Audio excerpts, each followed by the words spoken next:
Welcome home, Raiders. Tonight, Argus still stands, as far as I know. The OWL preseason looked actually really good, and I was this close to actually winning the Hearthstone dungeon on a mage. All of this and more as Convert to Raid presents the Battlenet News.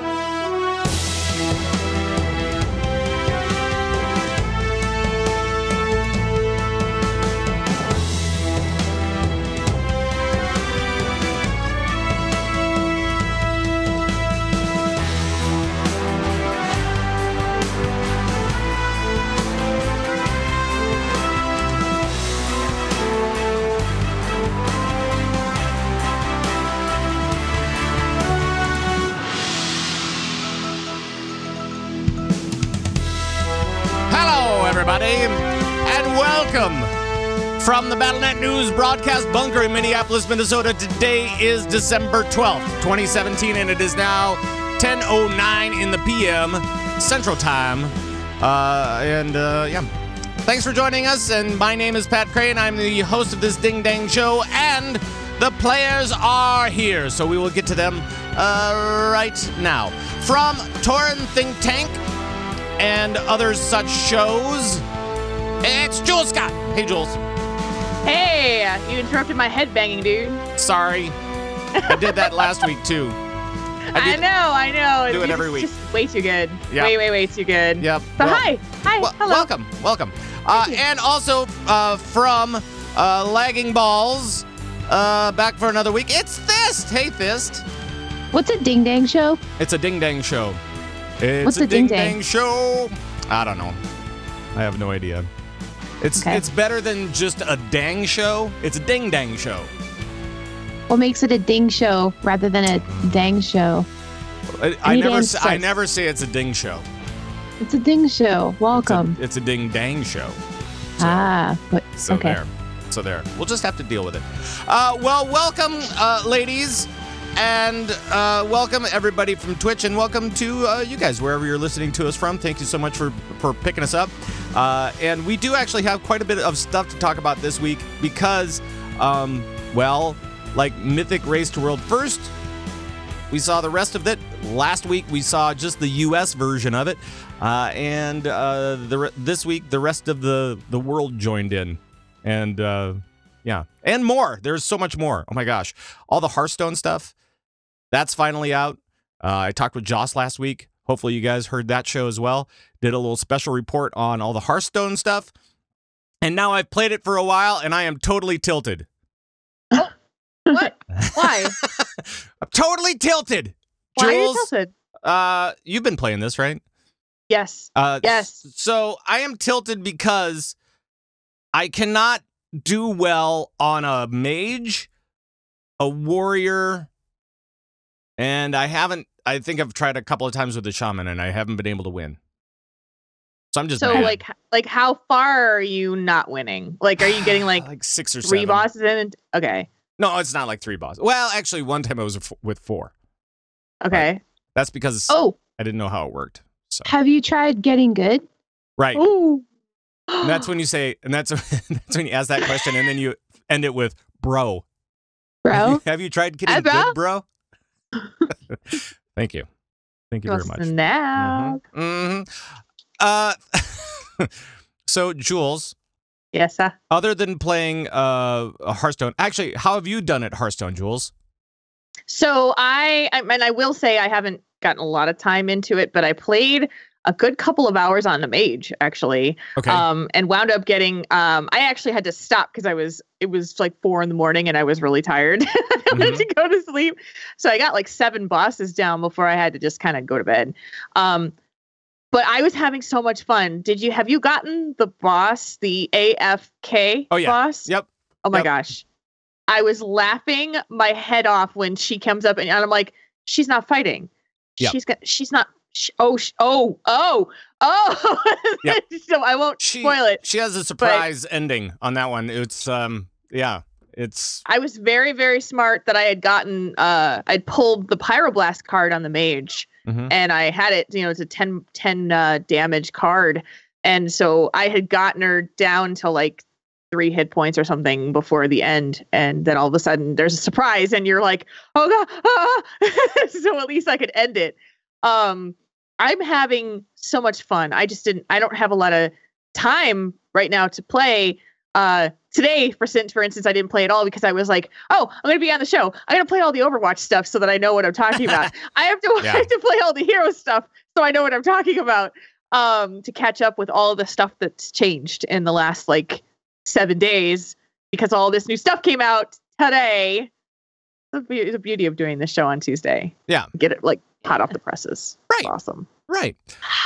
Thyst, well, what about you? What have you been, have you been playing the Hearthstone thing? Have you been doing that? And how have you been doing at it, I guess? I've tried it twice so far. Once at home, and I got to the 3rd boss. Okay. I'm not a huge Hearthstone player, but I really like this mode. It's very user friendly. And I played it on the train this morning on the way to work, and that was great because I can't always do that, because every time we hit a station, which is 7 times on the way to New York, my Wi-Fi or connection or service just kind of gets really low. And then if I'm playing with an actual person, it sucks for them. So I don't like doing it. But in this case, I can play the whole way to work if I want to now. So, right. I mean, and I was sandwiched between 2 people while I was doing it, and I was getting my butt handed to me, and I was getting really tilt, and I was going this on my phone. I'm just oh, why can't I be good? And I'm look at the people next to me. I'm don't look at me.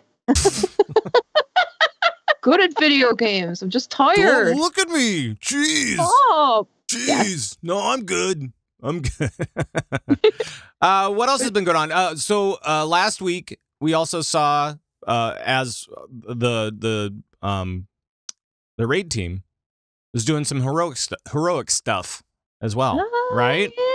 Yes. Right? We've got normal farm pretty much.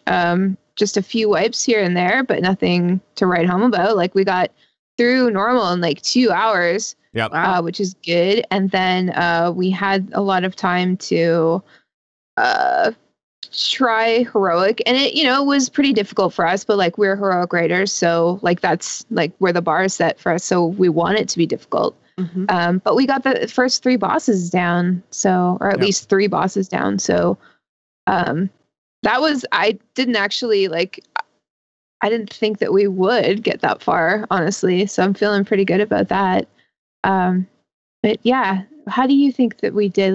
Were you expecting us to get 3 down in heroic already, or? No, I think that felt about right. I mean, I figured that the first guy would go down pretty easily, and then the dogs would probably be fine. I mean, they didn't really seem all that tough in normal. I mean, it was just kind of like a starter fight, and so it was fine. And then we went to Fern Gully. And then we went to Ionar. Incredible. Yeah. Yes. Oh my God.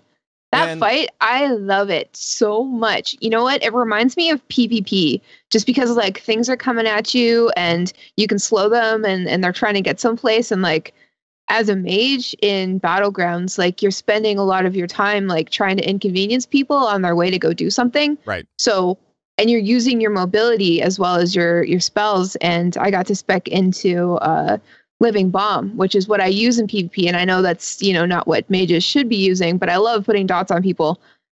So I was using that action button to fly up and then sort of fly around the ads and shoot them from the air, and I was just I was cackling. That's cool. Luckily I had push to talk on because it would have been annoying, but yeah.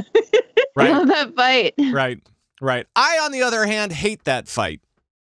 I mean, I like the setup, and I like the look of it, and I like the feel of it, and all that kind of stuff. But as a balance druid now, I kind of hate that fight because how's the balancing going though? The balancing is sucking eggs, I think. But my own personal thought. But then again, I'm always my toughest critic, right? And I'm sure that it's low. Number one, and it shouldn't be low, but that fight in particular is kind of difficult for a balanced druid because the ads die so quickly that you can't get any astral power, and so it's kind of like one of those things where you just can't get enough resources in to do those big bursty things, and that's kind of one of the reasons why you play a balanced druid. For the big burst stuff, but if you can't get any resources, then you're like, rah. So I have to figure it out. That's on me. And You will. But, You'll get it. I've only been playing balanced druid for basically a week and a half. Well, Yeah.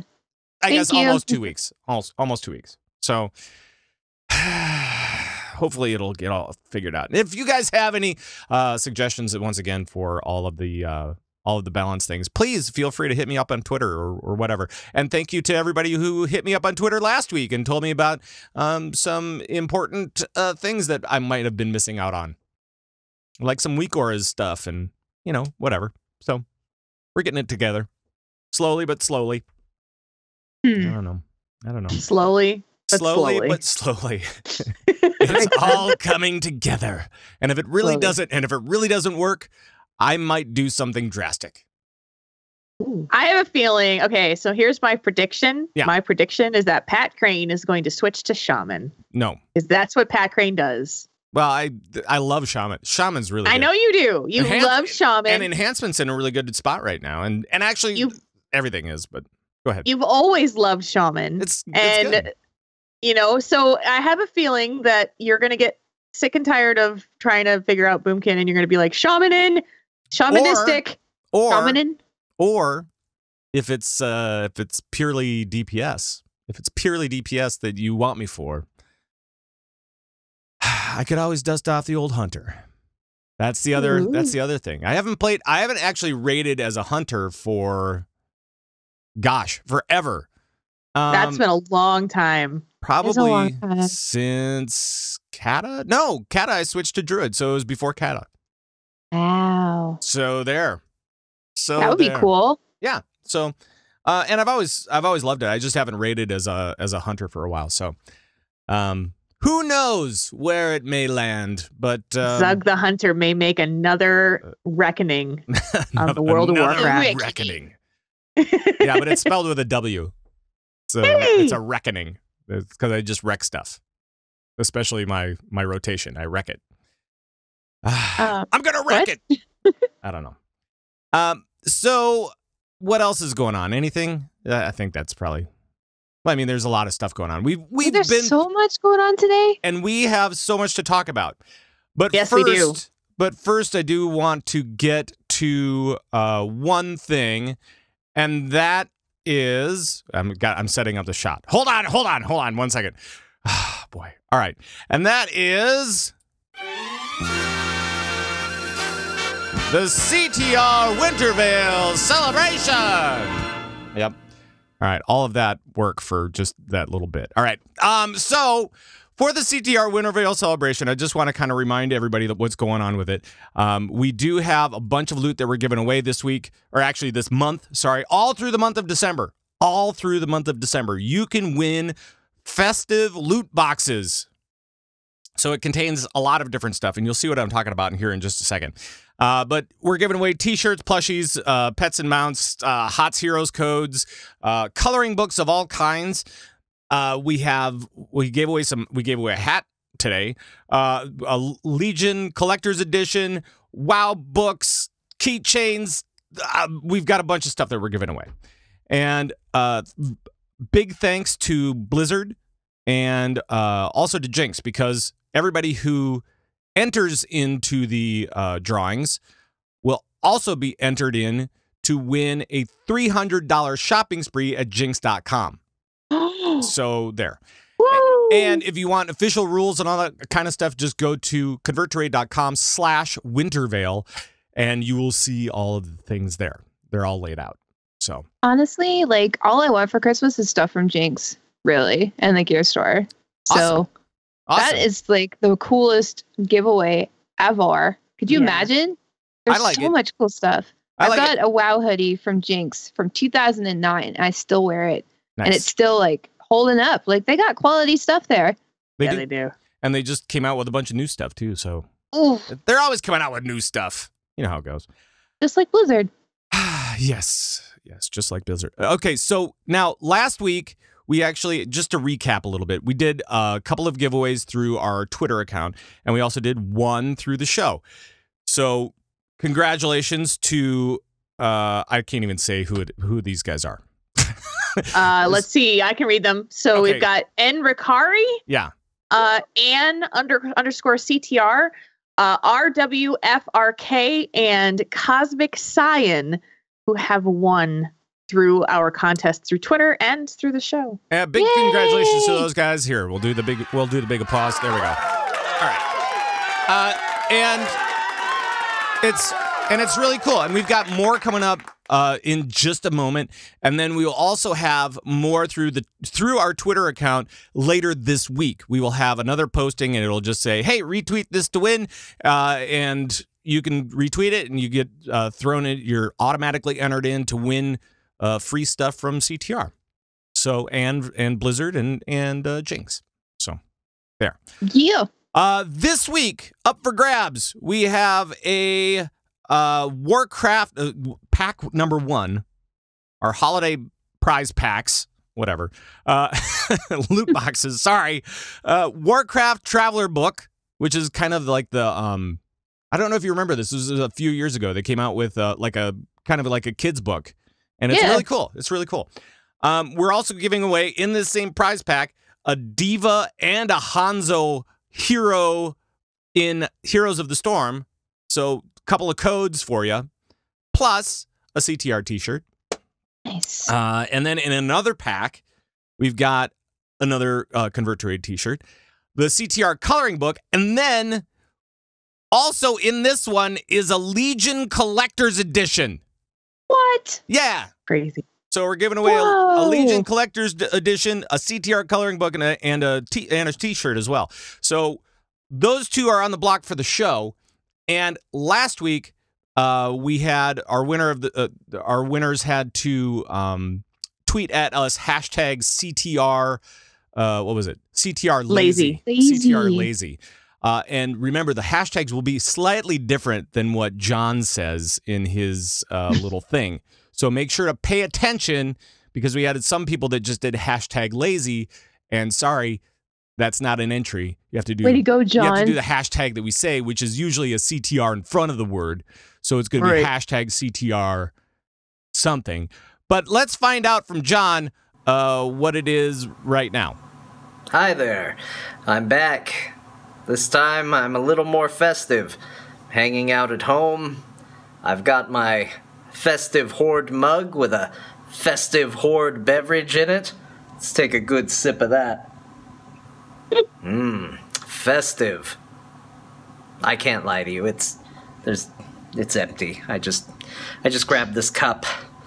As a result, your word this week is going to be illusion, because that's what this all was. An illusion. What are you hiding?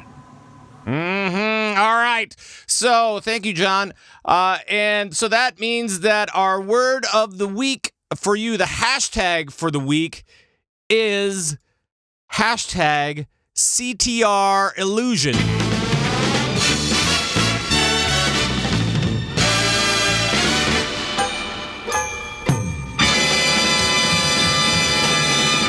Okay, that's dopey, I know. But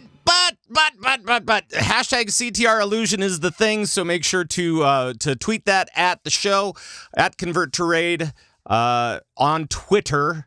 So on Twitter, you have to follow us first. And then Yes, you do. And then you have to at Convert to Raid, #CTR illusion. And you can put it in a sentence. Let's see if I can figure out a sentence. All right. Well, everybody's going to go for an illusion. What are you hiding? #CTR. Tell us what we're hiding. Oh. Ooh, what are you guys hiding? I am hiding a whatever it is. It's not I know what it is. #CTR illusion. You know what I discovered? What? Both these guys are covered in tattoos, everybody. Yep. Covered. Covered. Tattoos Head to all toe. over. That's what they're hiding. They Nope, showed I'm me not. the tattoos. All of them. All of It didn't them. get weird. It was All great. of them. We had a moment. It's not a Oh, yeah. #CTR illusion. No, it's not. Grrr. Right. So Hashtag CTR Illusion. Make sure to tweet that to the show on Twitter, because that's where you tweet things. What? You tweet things on Twitter. And this one is hashtag CTR Illusion. And make sure to tell us what you're hiding. Make it clean, guys. Make it clean. Yes. Family show, guys. Family show. All right. With that, we will get to the news. If we can, we will get to the news. And, of course, first up is World of Warcraft. A clever strategy. Yes, and speaking of clever strategies, let's talk a little bit about the Mythic Race to World First, something that started last week. And Thyst, we kind of noticed that the Americans were kind of, or NA, sorry, were kind of taken off fairly quickly. Yes, and thank you for clarifying that the Americans, it's not just the Americans over here, you know. There's lots of Canadians, the too. North Americans. How's that? Thank you. Jeez. Yes. Yeah, but nobody's killed Argus yet, right? Right. Nobody in the whole world. Nobody yet. I'm checking once again, and I still don't see anything. Right. I still don't see anything. Yeah, as of this afternoon around 3 p.m., nobody had killed Argus. But there are about 20 teams at this point that have gone to get to him. So yes. Yeah, easy. Kind of easier. It does seem easy. Last time it was about 4 or 5 teams that were at the last boss that killed Jaden before they actually could kill him. So that's true. Yeah. So there's a lot more teams that have made it to the end pretty fast within a week. Yeah. Yes. I mean, I guess as long as they're not getting the last boss down, you know, immediately, at least that's like a saving grace. I don't know if it's easy per se, but it is the last raid of the expansion, and everybody, you know, by now knows what they need and have been probably playing their alts this whole time and have been farming all the other raids and stuff like Tomb. And, you know, I guess it kind of makes sense. Like, it might take longer for a very new raid to get to this point in time, but I'm just glad that Argus hasn't gone down yet, because that would be kind of disappointing to me, I think. Like, I like the challenge. I like that it takes people a long time to do it. I think it should be like a hugely monumental thing that should take a while. But that's my opinion, I guess. Right. Well, and, you know, with like Raider.io has been one of the resources that people use to go check this stuff out, and you can check out where we sit with progression and stuff like that, which is really great. And they actually have the time that was logged for when these bosses went down by these different raid groups. And the thing about it is, though, that people were 10 of 11 6 days ago. Yeah. 6 days ago. And so that to me says that the first 10 bosses, and actually Sko from Method, he actually put out this little video, and it was him standing at a whiteboard, and he was like, all right, here's the difficulty of the different bosses. And he draws this straight line at the bottom of the whiteboard, and he goes, all right, here are the first 10 bosses. There's a little bump for what's his name? Agrimar. Right? There's a little bump for Agrimar, and then for Argus, it's just a straight line into the sky. He's like, that's what it is. It's this brick wall that may not even be possible right now. That was kind of, is it mathematically possible to kill Argus right now? Do they all have to switch to goblins, like, or maybe some other race? Maybe. Who knows? They need a this has happened before, though. Like, if they've had cases where the final boss was literally unkillable and needed to be hotfixed, nerfed, whatever it was, to make it killable, which seems to take away just like all of the work that these guys have tried to put in for these millions of, you know, attempts that they seem. I mean, it's not millions, but you know what I mean. Feels like it. It feels like millions of attempts. Oh, yeah. And then all of a sudden it's literally a code change to make it accessible. Yep. I don't know. I'm of the mindset of saying, you know, is it more of a defeatist mindset to say that that these guys are that the earlier bosses, like the first 10 bosses, were pretty much a cakewalk for them. Are they looking for that? Like to say, okay, let's plow through it and feel really accomplished so we can go to the end boss and feel like we're going to really just have a major, massive challenge? Or it like, what should they have tuned some of those mid bosses harder? Yes. You think so? You think so? Well, I mean, if you're at that kind of a level, you want some stumbling blocks. I would think you'd want some kind of trick at some point and just say, you know what, this is tuned really hard, and that's kind of a good thing because it's challenging us.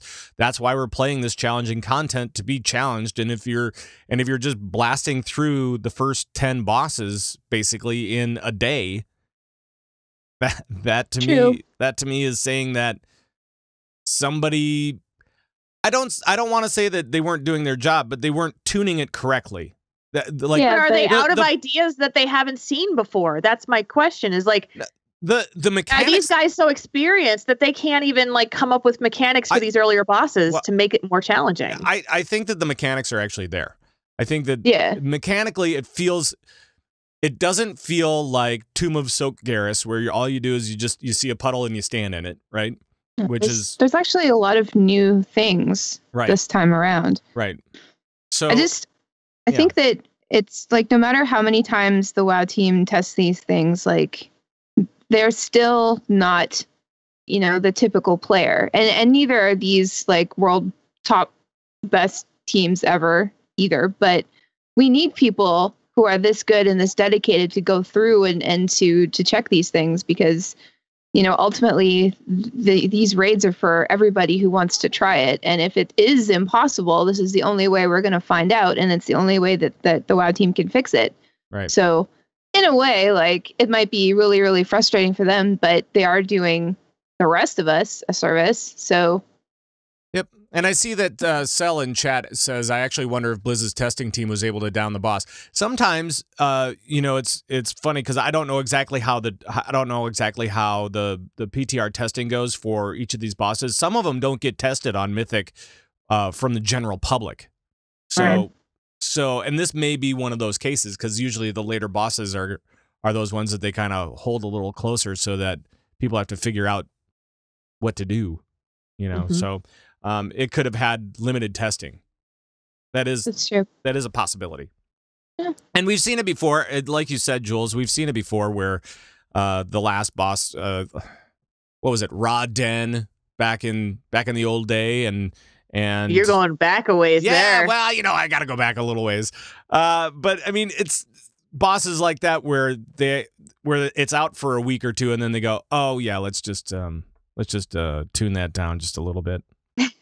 Let's just give them a break. I don't ever mind that, by the way.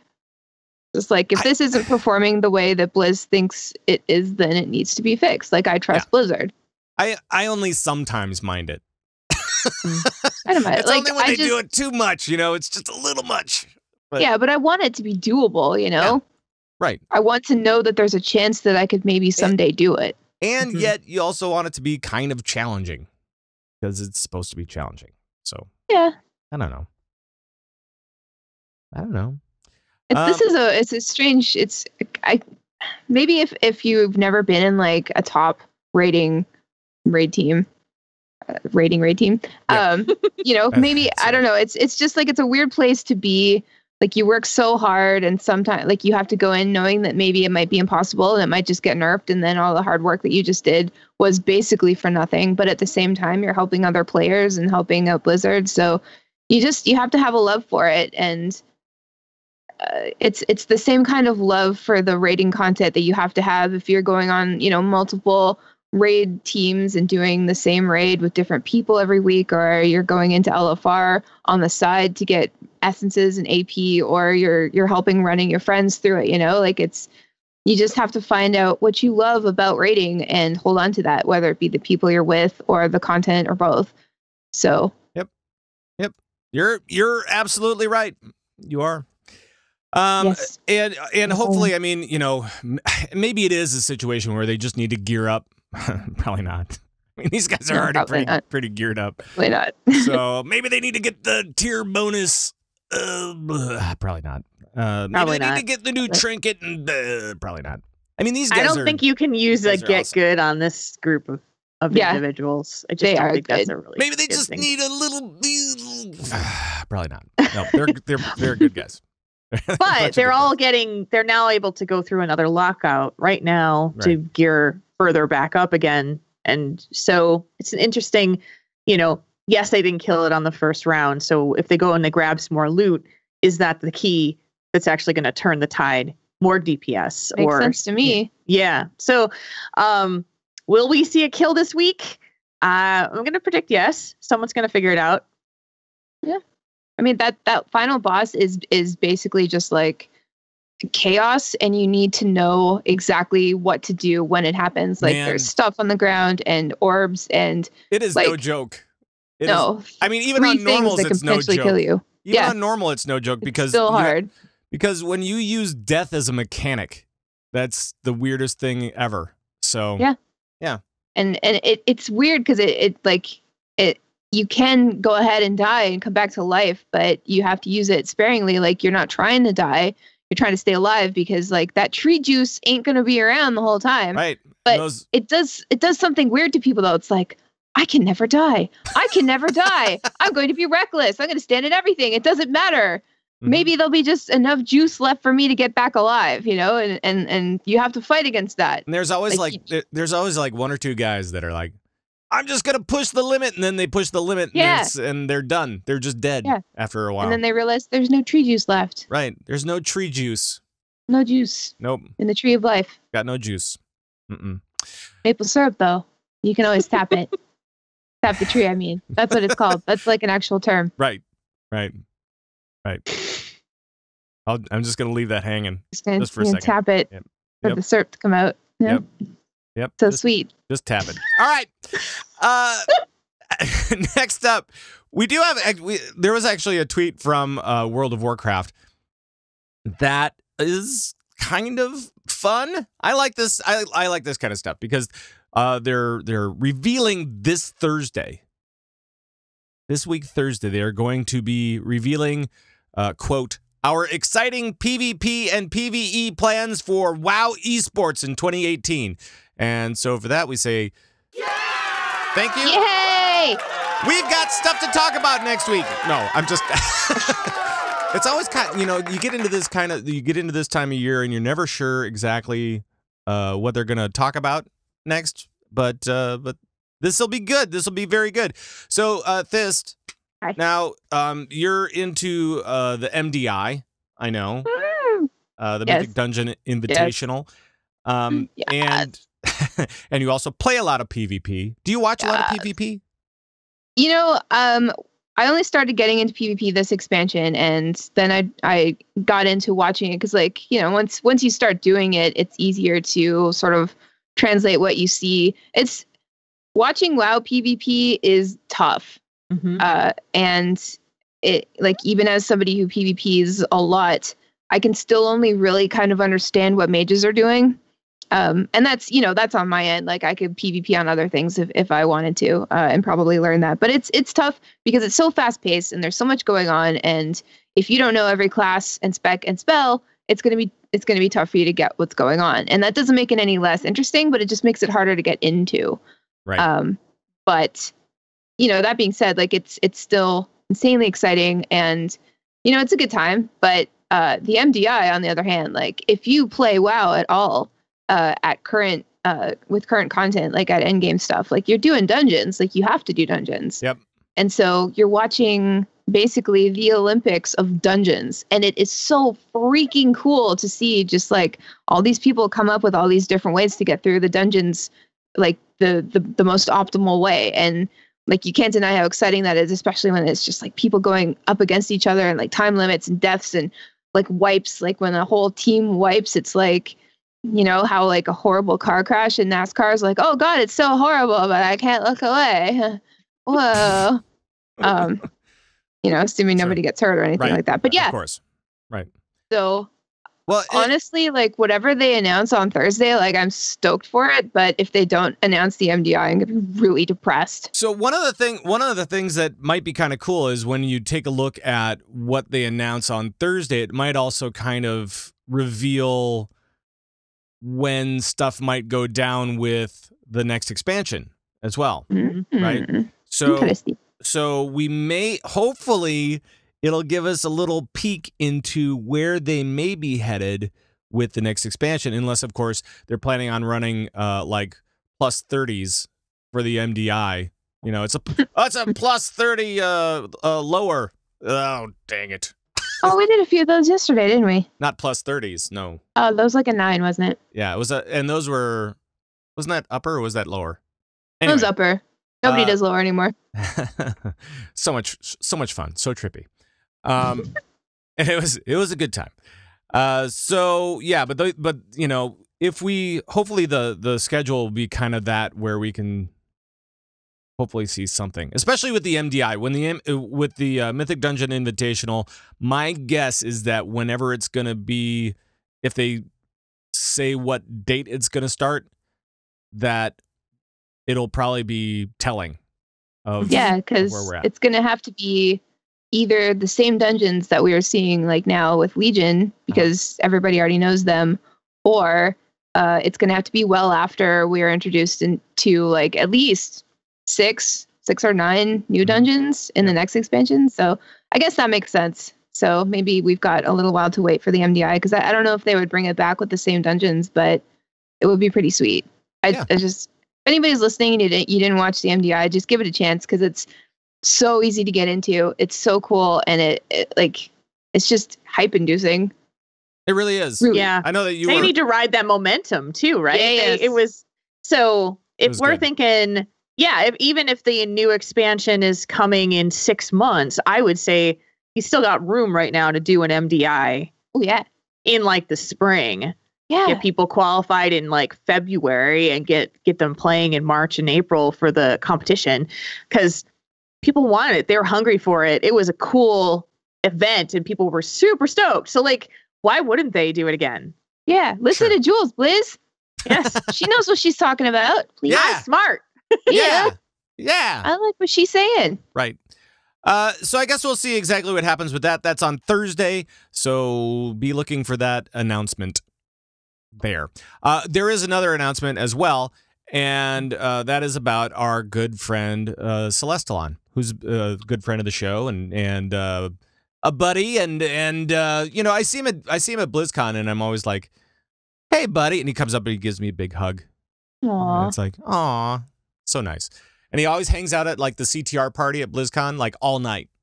He's there all night, hanging out. He's so cool. He is cool. Big announcement for Celestalon. He is actually leaving World of Warcraft to go over to Hearthstone. So congratulations to him, because that's awesome. I don't know what he's probably going to be balancing the cards and all the classes and making sure that, you know, managing all the magic stuff that's happening over there. So he's going to be great at it. That'll be good. And if he's not great at it, we have a theme song for him. Blaine, Blaine, Blaine, Blaine, Blaine, Blaine, Blaine, Blaine, Celestalon, Celestalon, Blaine, Celestalon, Celestalon. That's right. So, but he is a class act. So we will miss you from WoW, but we will get you in Hearthstone. Well met. That's right. And speaking of which, we're just going to go right there. We kind of talked a little bit about Kobolds and Catacombs, about the dungeon runs. Have you guys played anything outside of there at all? No. No. I hadn't played. I realized I hadn't logged in to play to Hearthstone since June of 2016. Whoa! So I know. So that was the Old Gods expansion that I had played, and I think that it's very interesting to see that I could come back in and I could play the dungeons, but I don't have the cards like to collect, to build decks anymore, to stay competitive. Mm-hmm. So I I feel like I'm super behind, and I don't know how I would catch up to be able to play in just a regular, play the ladder or just play casual or whatever it was. That's why the dungeon run was so cool. It was actually a way for me to feel like I could actually play the game again. Sure. And you also linked a little article in the show notes tonight about how Hearthstone, and it's entitled, this is from Polygon, and it says, Hearthstone has become a $400 a year game. Yes. So if you're a hardcore player, you can expect to spend about $400 a year. Is that what they're saying? Yeah, but that's not any different from any other card game. Like Sure. Magic. I got into Magic for like 1 hot month, 2 months maybe. I dropped like $300. Mm-hmm. I wasn't even that good. I didn't even really play at all. I just wanted the cards. Right. I need more cards. And then you had to buy like the mat, and then like all of the card like skins, and then the card boxes, Mhm. and the card bag, and Uh-huh. the card, accessories, and like the card travel mug, and just all of that stuff. The card travel mug. That's the one that breaks you. The card travel mug is always the one that kind of breaks you. I'm just saying. So it's not unheard of, like, as a card game, like it's an Right. expensive hobby, but at least you don't have to lug all these cards around plus all your accessories for all the money you're spending. That's So true. And Well, I have Go to ahead. ask a question though, Yeah. because I played Magic the Gathering very sparingly, but even when they had introduced new cards, you could build a deck in Magic and stick with that deck even if they brought in new cards, right? yeah. Mhm. Was there like, so Hearthstone has these meta shifts that happen where the new cards come in, everybody's classes change to what the meta is, who's got the strength, who doesn't have the strength. But the color decks, if you went for like a full white deck in Magic, you could probably stay with that. When they introduce new cards, is there a difference? Is the big question that I would say, because that's what's happening in Hearthstone is people are spending all of this money because they feel like they have to stay competitive with what everybody else is doing in order to win. And I think that that's one of the reasons why Dungeons came along in the first place, right? Because they knew that there was going to be a time where people hit a wall, where the more casual folks, especially, hit a wall where they didn't want to do it anymore. And and we're starting to see that now. We started to see that, I think, the last couple of expansions. I don't, without even knowing numbers, I could probably tell you that sales were probably off a little bit from before. Probably. But, that's just kind of because. And so I think Dungeons came in because of that. I also think that Wild came in because of that. I mean, because now you can do the regular stuff where you can do wild decks, which are like all of the old cards you want. So then you can play that, and you can level with that stuff. You could play competitively with that stuff and try to hit legend with wild decks, which is also kind of cool. So Right. I'm actually really curious to know how many people do which rank, or like which mode, I should say, when they do competitive ladder climbing, in percentages. Who's the percentage that's doing standard versus wild? And that's, and to me, everybody who I know who plays Hearthstone doesn't spend a whole lot of time in wild.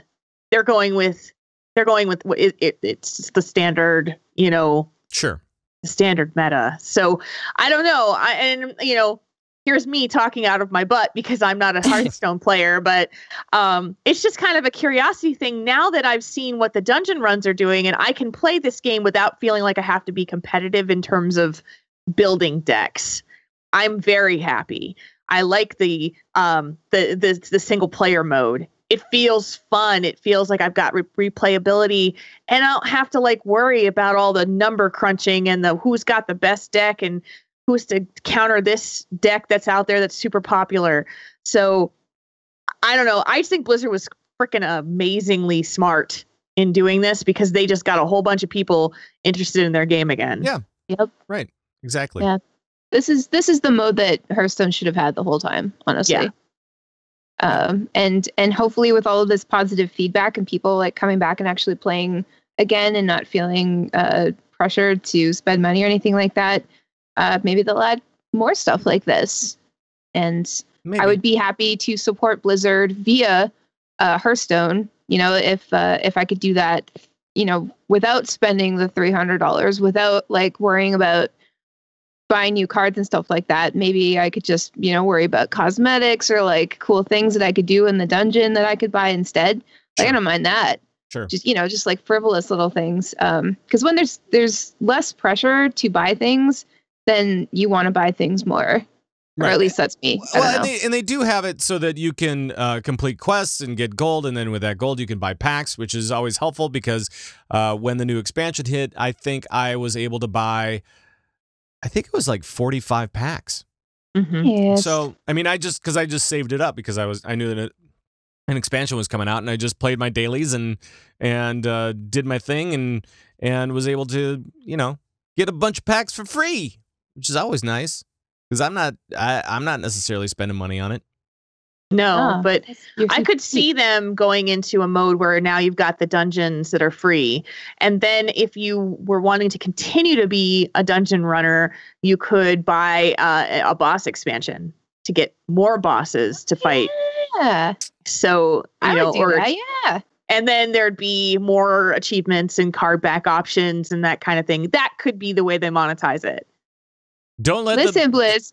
Let the boys over at Hearthstone hear that. They'll be like, oh, cha-ching. That would be worth, though. Yeah. No, it would. If you're totally into the dungeon runs. So I'm seeing there's a lot of people who I didn't expect to be into Hearthstone or playing the crap out of Hearthstone dungeons.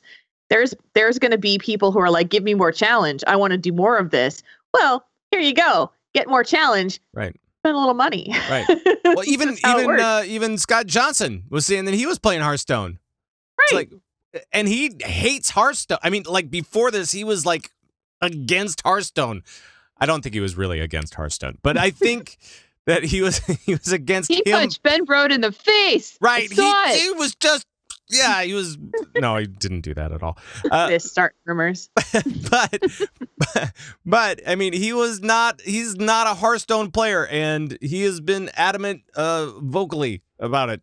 And this week I saw one of his tweets, and it was, "I'm playing Hearthstone. Oh my God, what is going on?" So obviously they've hit a right note.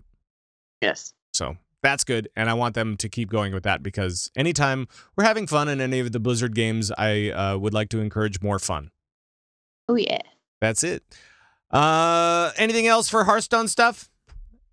It's fun. It's fun. All right. Play more Hearthstone. Yeah. Okay, let's go to Overwatch. Nerf this. Yeah, I got some new sounders. Ooh. Yeah, so I'm just bringing eSports into this conversation with Overwatch only because it was kind of a big thing with Overwatch this week. Yeah, eSports. Sorry. Yeah. Because I want to ask you guys if you saw the Overwatch League stuff. Yes. Yes. Oh, yeah. Yes. Yes. Jules, now you are you've always been a Heroes of the Storm aficionado, the eSports side, always kind of watching that stuff. Okay. If you could compare the two maybe and contrast them a little bit. Right. What did you really like about the Overwatch League? What do you think they need to build on? Well, Overwatch as an esport has always been very difficult to follow as a spectator. It's tough because Heroes of the Storm, you're always flying above the action. You're never at a first-person view. You're seeing the fights break out. You watch a flank, a team fight about to come into play. You see it coming. But with Overwatch, it was either you're flying overhead and you're looking at them, or you're sitting on someone's first-person view and watching the action. But there may be another, like, if you're on a Winston who's just jumped into the back line to try to take out the Mercy, and then there's a huge fight going on the point that you missed. So they've changed a whole lot with Overwatch League with a bunch of different views and a bunch of ways for it to be easier as a spectator to know who is who, because it's pretty much a lot of times mirror matches. Like there's two Winstons. Whose Winston is whose. Now they're outlined in the color of the team, and they're wearing the skins of the team colors. And there's cool. spells that they're throwing out are the colors of the teams as well. So if it's a like the Winston shield effect, right? If you're on the away team, it would be a white effect, and if you are the home team, it would be the home team color, whatever that is, right? Yep. So I saw a lot of like I saw a lot of the San Francisco matches. They did 2 matches. And so for those guys, it was like this deep orange. And for the Shanghai Dragons, it was a red. And I think it was mainly red that I saw.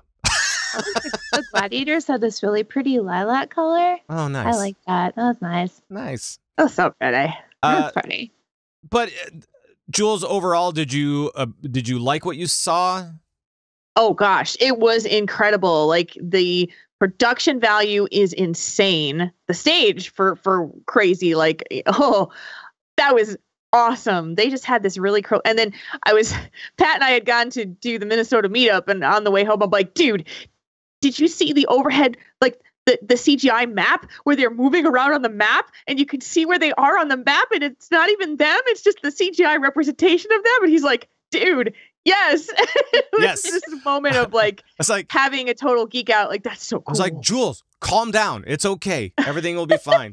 Just breathe a little bit. That'd be good. They made it so much easier to watch and to see the action and to see what was happening and to understand some of the formation of the fights that were happening. Because I watched a lot of different competitive Overwatch matches last year. I watched a lot of them, and it would be constantly, I was always amazed at how the commentators knew what was going on. And I really kind of felt like they were watching a different screen than the observer who was showing me things was seeing, because I wasn't seeing what they were seeing. And it was confusing. You didn't know whose mercy was whose. And it was just it was hard as a spectator, and you didn't know who was making that amazing play. So Overwatch League, I've heard a lot of people who are out there a little bit skeptical that this is going to be kind of a clown fiesta to start, because it is so new. Yeah. And Blizzard hasn't done anything of this scale. They came out swinging, and I saw a whole lot of people whose minds were changed about the future and the potential of Overwatch League. So I'm stoked. Thyst, how about you? I know that you liked it, right? Yeah. Oh yeah. Oh yeah. Oh, yeah. Oh yeah. What were some of the things that you liked about it, or what were some of the things that caught your eye, caught your ear, whatever, while watching this stuff? Just, I think the thing that got me the most was just how legitimate everything was and how serious they were taking all of this. I think that this whole operation has so much potential to make esports something that is a household discussion, like it is in Korea, like how people aspire normally to be an esports player or a professional gamer, you know, like I think that could definitely be in the nearish future here in North America. And I think that Blizzard with the Overwatch League is taking huge steps to make that a reality. And I want to live in that world. Like, please. Sure. And because it's just sports and gaming. Like, sports is just, okay. I'm from small town Canada. That's not like a small town in Canada called small town. It's just like a small town in Canada. Didn't need to clarify. But like everybody comes together for hockey. And it's like it's a way of life. Like you are born and you get a pair of skates, and you know, lots of kids want to grow up and be a hockey player, and they watch hockey with their dads and their uncles, and you know, like a family get together, like at Christmas, everybody's standing around talking about hockey, or like, you know, your grandfather's driving you to hockey practice. Like it's a thing. It's a thing, and you can see it bring people together if they're playing it, if they're talking about it, if they're watching it. And I've always, you know, I appreciate hockey, sure, but I've always been on the outside of that with every sport, not only hockey. And just imagining like something that I'm so passionate about, like Overwatch, like any game really, being that kind of thing that brings people together, that brings families together, that like gives people something to aspire to. Because I know gaming has that. And so just seeing what Blizz is doing with this and, you know, making these great changes to, you know, make it easier to bring people in, and then, you know, getting all these companies to back these teams and like giving these teams a brand and, you know, and hashtags and paying them a bunch and giving them real penalties when they mess up, and getting this esports arena and just making this a huge global deal is like the most important step that they could take to make that a reality. So that's what I was most excited about. Not to mention all the cool pew-pewing. Well, and what did you think about the gameplay? Because I mean, these guys are supposed to be held to a different standard, right? I mean, these guys are pro players now. They are making real money. They're making, you know, at least 50 grand a year, which is awesome for playing video games. They deserve it. Yeah. It's obvious that they put 110% of their body and soul into this. And it's crazy. Like, it's inspiring. Like, I started playing Widow and Tracer after I watched that, because it's just the plays, the shooting. Like, I think some of the most exciting parts were the Widow battles, you know, just like seeing who can out-snipe the other people. And then like the next day, Overwatch League would tweet out like some coverage of that, but slowed down, and you'd see people just like do these insane aerial snipes in the head. Like it was just so cool. Yeah. Just cool. Just really cool. Well, and being able to do those replays and stuff like that really does help. Especially even live replays when they have the chance to. I know that there's still gameplay going on, but you know, for some of those matches, like the Seoul Dynasty, those guys were crushing. Just crushing. I mean, we knew that. Yeah. And I'm so glad that I got the t-shirt, which hopefully will be arriving shortly. But yeah, it's kind of one of those things where they were just crushing. So you can cut away and do some different things, and you could talk about some different things. I thought the casting was really well done. Not just graphically, but I mean the guys that were doing the casting were pros. They weren't just like player pros. I mean, yes, they knew the game, but they were professional broadcasters, not just like streamers that were brought in. You know? Right. That's true. But at the same time, like there was a little bit of that Blizzard brand, like joking around sure, making jokes and stuff, which I think is really important. Yes, you definitely need stuff like that. You cannot have too much. You can't be too serious with video games, I don't think.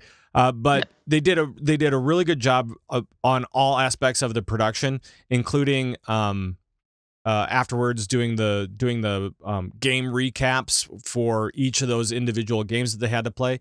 And even like the one thing that was, I know it's going to make sense when we hit the season, but for preseason I'm not sure that it necessarily made a lot of sense, was forcing 4 games, because it's a best of 5, right? So if they win 3 games, like the Dynasty, just 3 games, you know, it took like 2 seconds, 3 games. And then they still had to play a 4th because during the season it's going to be for points, which I get, but for preseason I'm not sure that I necessarily get it. You know, they're just getting us hype, and it worked. Yeah. And it does. I don't know if you did you see the tweet that they put out there too, where they were showing the comms for when the game was ending?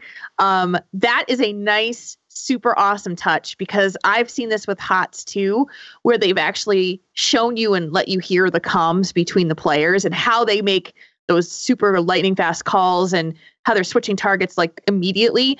It's a really cool thing as a spectator and as a fan to know how your players are talking to each other and what they look for and how they, you know, makes you a better player too, I think.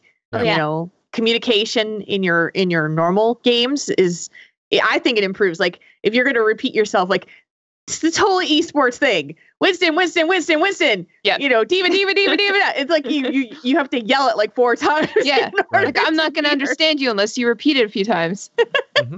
It's cool though. I really liked that, and I thought that was a nice touch. Totally. And I think if anybody listening hasn't done so already, follow, like, even if you have a team that just one team, follow all of the teams on Twitter because they trash talk each other all day.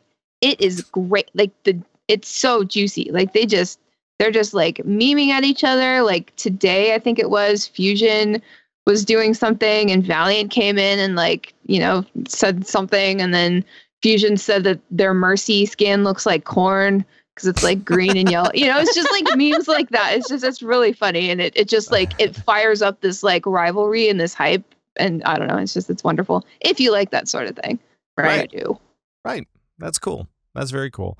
Now we also have some new things to talk about, and I do want to talk about the new stuff that hit Overwatch today, and that deals with the winter stuff, right? So we have a Jules, what do we have? We have we have some new skins. We have a Yeti Brawl. What's the Yeti Brawl?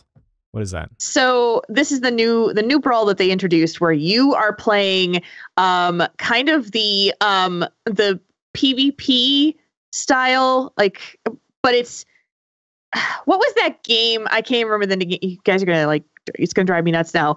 Where you could either play as the monster or the monster hunters. Right. That's what this is. Right. It was. What was it called? Pokemon. What was it? No, not Pokemon. Not Pokemon. Mario. Oh. No, not Sonic. Mario. Nope. No. Crystal's Somebody in the chat room will know. I don't think so. Anyway, that's what this is. So you can either queue in as the hunter, the Yeti hunter, which is a Mei, 1 of 6, or you can queue as the Yeti, which is one Evolve. player, and that's a Winston. Evolve. Thank you. Yes. Thank you, Zingwin. Yes. All right. So that is exactly what it is. And so I played a round of it where I was one of the Meis. Yep. And the Winston has to run around, and there's these meat like pillars that he has to grab to gain power and to heal.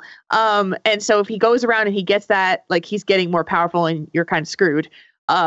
I was the one who wound up killing Mr. Winston at the end. Got him a nice headshot after someone trapped him, and that was awesome.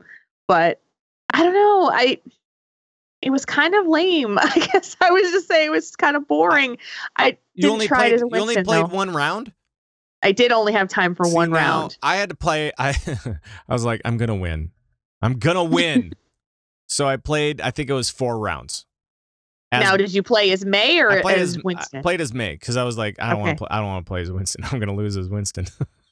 If I have to deal with my own gameplay, I'm definitely gonna lose as Winston, as the Yeti. So I decided to just play as Mei, and it took 4 times, and I died during the last fight that we actually won, but I trapped him a couple of times, so that was nice. You got the achievement?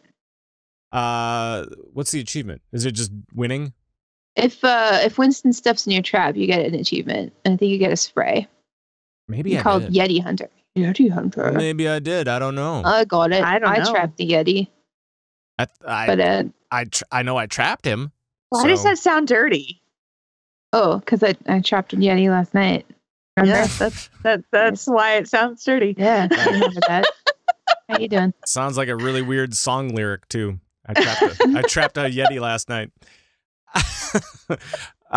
So we've got that, but we've got a bunch of new skins on top of that. So we've got like this whole winter celebration type of thing, and yeah, and so we've got new skins for 7 of them.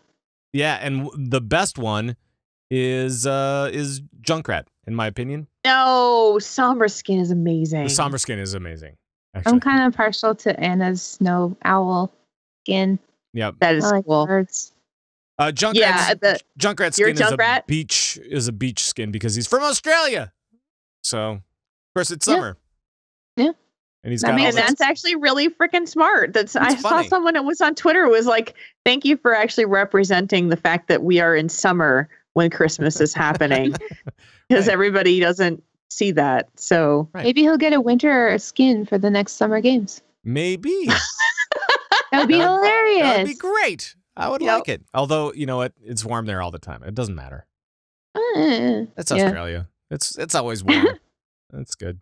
The thing I like the best, though, is the Orisa emote with the puppy. Yes. Oh, my God. The puppy. It's 3,000 gold, and I need it, or I will do something drastic. There are certain things where I'm like, I'm gonna buy that. I'm gonna Yeah. buy that Oh, with yeah. gold. Absolutely. I'm gonna wait till like almost the last day. It ends on January 1st, I think. Maybe like New Year's, I'll buy it for myself if I don't already have it. But I have to have it. It's so cute. It's It is ridiculously the cutest thing that they have done so far. It's ridiculous. Like today at work, I knew it was going to drop around 2:00, and I came in and I told everybody that. And so like we had 3 Overwatch writers in the office, and we were all just like waiting with our hands over the keyboard, like refreshing Twitter, just waiting for all of this to go live. And it was just like people like were going, you know, and just like waiting for these skins to drop and waiting for these emotes to drop and stuff. And when they finally did, and I saw that freaking emote, I was just, I couldn't be like the cool professional esports writer anymore. I was just like, oh my God, you guys, did you see this? They're like, yeah. Because they're all like, because they're all excited about, the cool skins. And I'm just like, that's a puppy. It is a puppy. And it Soldier is cute. 76. Soldier 76 has a really cool skin. I didn't see too. that one. I like that one. What does it look like? Oh, go look at it. It's super cool. What does it look like? He's just like wearing a snowsuit. Yeah, he's like wearing on full on like bobsled. And Hanzo's all suit. casual. Yeah. It's like, oh yeah. That's what it's called. I think it's called casual. It's pretty cool because like that skin, that's what he looks like in last year's Christmas or holiday webcomic. Reflections. He looks like that in that comic, so it's pretty sweet. Mm-hmm. And then Roadhog's got like this like walrus motif going on, which reminds me of a Tuskar, which is pretty cool. And Bastion's kind of like I don't really know what he is yet. I'm guessing that it looks better when he's put together as a turret. Yeah. Right? But he's got a snowy owl, so that's cool. So I didn't quite get Bastion's skin though. It didn't look Christmassy at all. We'll figure it out though. Well, it'll make sense later. Probably. Mm-hmm. Who knows? We do have some upcoming competitive play changes for Season 8 for Overwatch as well. Right, Jules? Yes. What do we got? So, going to be a couple of tweaks they're making. Number 1, limiting the maximum SR difference between the highest and the lowest SR on a team. This was intended mainly for like grandmaster players to improve matches because there was a very large discrepancy to try to match these players together with their SR levels and finding a match, which made for a pretty difficult play. So they're bringing those more in line. And the second thing, which was an interesting discussion and apparently a very large controversy for a while, is that they've chosen to remove personal performance skill rating adjustments for players at Diamond and above, with the intention. So if you are focused on personal performance, you're not playing as a team. You're focusing on the carry. You're focusing on making sure you play the best so your SR gets adjusted more than other people. So they wanted to, as they said in the discussion thread, remove the distraction of trying to perform the best individually and work more as a team to focus on winning. Now, it is still going to stay for people who are below Diamond. Good. Because you do need to have more personal performance to be able to carry things. And because they know that I am below Diamond. So yes, and I am that's too. Why. And that's why they do it, because they went, Crane's playing. Ugh. Yeah. Crane. I did my placement matches in Overwatch. I actually did them. Oh yeah? Yeah, and I placed it in high silver. Yay me. That's good though. High silver. Mm-hmm. And I have been playing the crap out of Moira, and she's awesome. The most powerful, amazing character in Overwatch, really and awesome. I want her to stay around forever. Really she's amazing. Yeah, she's probably the most balanced character in Overwatch history. It's like, how when you play a character and it just clicks, clicks to your play style and how you feel like you can play. She was like an instant click, and I'm like, I love this character so much. And it's so easy. I mean, it feels so easy when you're doing everything with, at least for me. And maybe that's because I do play a healer in other games, and so it just kind of carries over. But I think even without that, it's just so easy to think about where all of your buttons are, and like the whole layout makes sense because your left side is heal and your right side is shadow, and so you can kind of like everything makes sense to me. Yeah, Sense to me. So, speaking of characters, there may be a new Overwatch hero coming, right? And it may have, I don't know. Jeff Kaplan says it may have already been hinted at. I think it has been. We just don't know. Sure. That's just what he's maybe. Well, I think it's Hero 27. Hero 20. It would be funny if like that's what it was called. Right. Just Hero 27. 27. Yeah, that would be good. So Jules, you actually once again you posted an article here from PC Games. PCGamesN.com. And this kind of talks about the whole story about what he says, right? About what Jeff Kaplan said about this whole deal. It was kind of like this little sneaky thing in there saying Jeff Kaplan has said, let's just leave it at that. A surprise that has perhaps been hinted at. That's the quote that was had. So I'm going to go with Junker Queen. That's my thinking is, we've seen her in video. We've seen her in comic. She's been in comic, right? Yeah. So, people have been going bonkers and creating cosplay and fan art about Junker Queen. So it makes sense to me to have that. That's my guess. Unless there's something like super obscurely Easter eggy and maybe it's like Brigitte, who's Torbjorn's daughter. Oh yeah. So yeah, I think it's Lynx, the Omnic that was helping out Zarya against her will, kind of. Oh, I think because we kind of got to know who he is, what he can do. Like he's a hacker too. Like maybe he could be like the counter to Sombra or something like that. Oh. And I would like more Omnic characters. More Omnic. Yeah. Or maybe Athena. Like maybe she could be, maybe Winston could like program her into something like a giant walking eyeball or something. That'd be amazing. Totally. That'd be very cool. Athena would be super cool. I'm just letting you guys go off on this because this is awesome.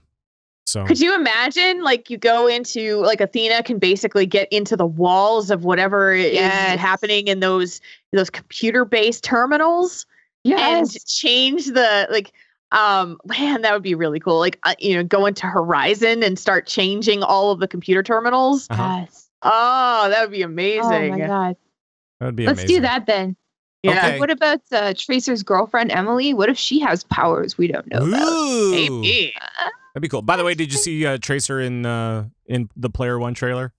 Yes. It's like one frame of He's at Tracer. the 2-minute mark. Yeah. So that was kind of cool. That was kind of neat. All right. I can't wait for Ready Player One. Oh. I know that trailer looks phenomenal. All right, let's move along to a different game. Unless you guys have something else for Overwatch. Don't tempt us, because we'll keep going. All right. Well, then we will go to Heroes of the Storm. If we're going to be lost somewhere, at least this place is nice. Nah, kind of. No. All right. Sorry, I had to. What is that? That was one of the Lost Vikings. Oh my gosh, that's old. Well, no, that's Heroes of the Storm. Is that really? Yeah, that's from the game. So there. So get over it. All right. Jules, let's talk a little bit about Heroes of the Storm. What's going on? You just want to anymore. I know. What's going on? That happened. How about this one? Let's jam. That's Thank you. Yeah, you're welcome. All right. Let's talk Heroes of the Storm. What's going on with Heroes? We've got Hanzo. He is now live. He's out there, and he's a pain in the butt. I was playing Quick Match before this show with my dear friends Jocelyn and Nevermore, and every game had a Hanzo in it. Most of them had Hanzos on both teams, and he is a pain in the butt. What do you mean? What do you mean by pain in the butt? So, I didn't even see anybody who used the standard, the dragon ultimate. Okay. They used the new one, which is basically the big fat arrow that travels across the map and stuns you. And the longer that it travels, the longer it stuns you. Okay. And don't be like, if you're playing playing against a Hanzo, don't be grouping up so tightly because he's going to come and smack you, and then you're all stunned and Right in you the all face. die. Yep. Don't smack Right in me, the face. Hanzo. Please smack me. But we'll see. We'll see how he does. I don't expect that he is going to be a big competitive hero. I think he's just going to be more of a fun DPS hero, but not a whole lot of competitive with him. We'll see. But there are a couple new things that have come out with this new patch, and that number one, the new rank season is now live, and the performance-based matchmaking is now live. Yay! I'm so stoked to try this. Yay! And I my think God. they should still reset all of their MMR. Please That's all I reset your MMRs. Yes, Right. please. Make sure that I've this been works. asking Make for sure that years. this works, and then reset the MMR. Yeah. That'd be The good. new Winter Veil quest event is going on. It is a 4-part series of quests, and you end up getting a reindeer mount at the end. Oh, I want that so much. I know, so you're gonna have to start playing some games. I know. Actually, let me double check if you can do that with AI, because that would be a good thing to know. Part 1, you play 2 games. Part 2, you play 5 games. Part 3, you play 8 games. And part 4, you win 5 games, and then you get the Arctic Reindeer mount, REIGN deer mount. Mhm. It sounds like you can play that in AI. You could probably Play do that. against bots and Might as well. win. There you go. Right? Yeah. So there's that. So you can start getting them now. I got a couple. I got the first part of it done tonight. And got the little spray that goes for the festive. The festive loot boxes are out Awesome. there too. Awesome. And another part, they've done all the changes with the towers. There is now unlimited ammo on the towers. And the new camera is in place, and it is a big difference. You see a whole lot more of the playfield and don't feel like you're so restricted so close in. Good. So I got a good chance to play. I think we played about 4 games tonight and got a chance to really get a feel for it. It feels good. It feels fresh.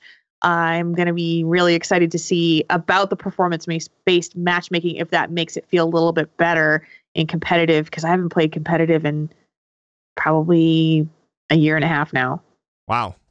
Yeah, well, because I have the same thing you just said. I wish that there needed to be an MMR reset, because what happens is that I'm getting matched against players that are below my skill level, because I play a lot of like fun games in quick match. Sure. And I lose a lot because we play fun games in quick match. But when I play competitively, I'm actually playing competitively. I kind of know what I'm doing, and I'm getting matched against players who don't. Sure. So it causes a lot of losses and a lot of frustration. Yeah. So Yes. all right, I'm done. A lot of tilting. I'm all done. All right. Anything else for Heroes of the Storm? Go play it. It's awesome. I love Heroes of the Storm. Okay. All right. Well, then with that, I guess we're going to get out of here for now.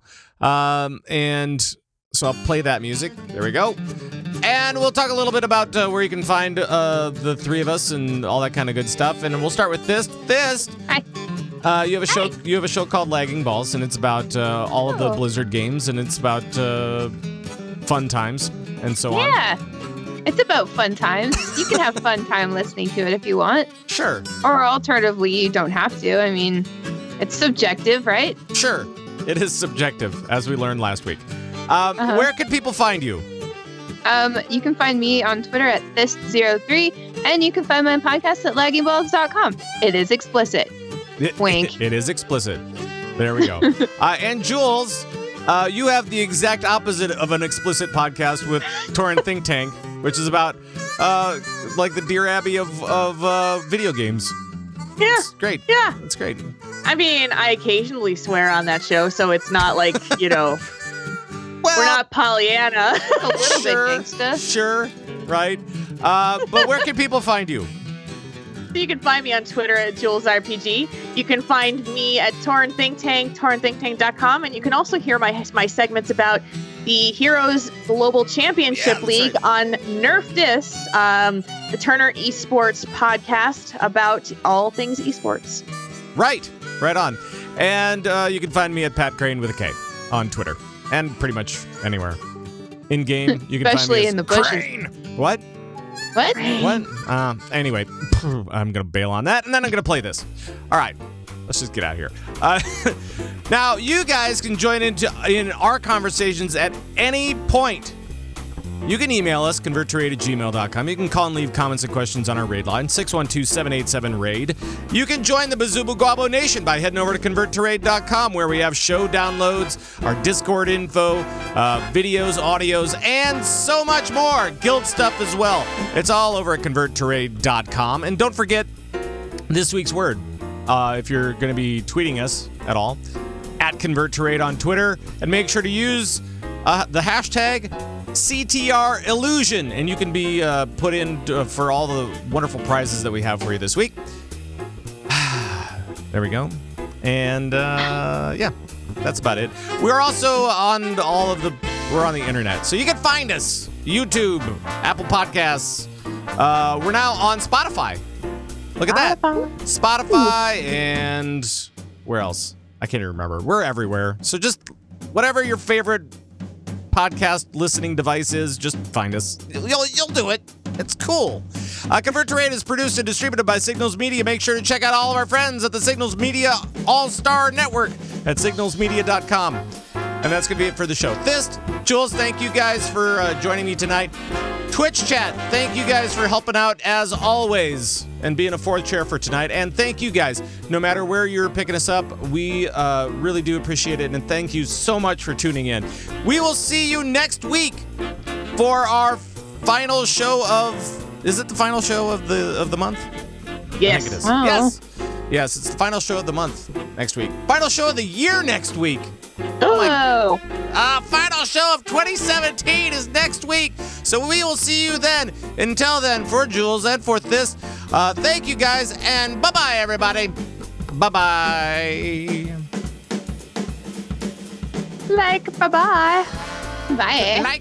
Bye-bye.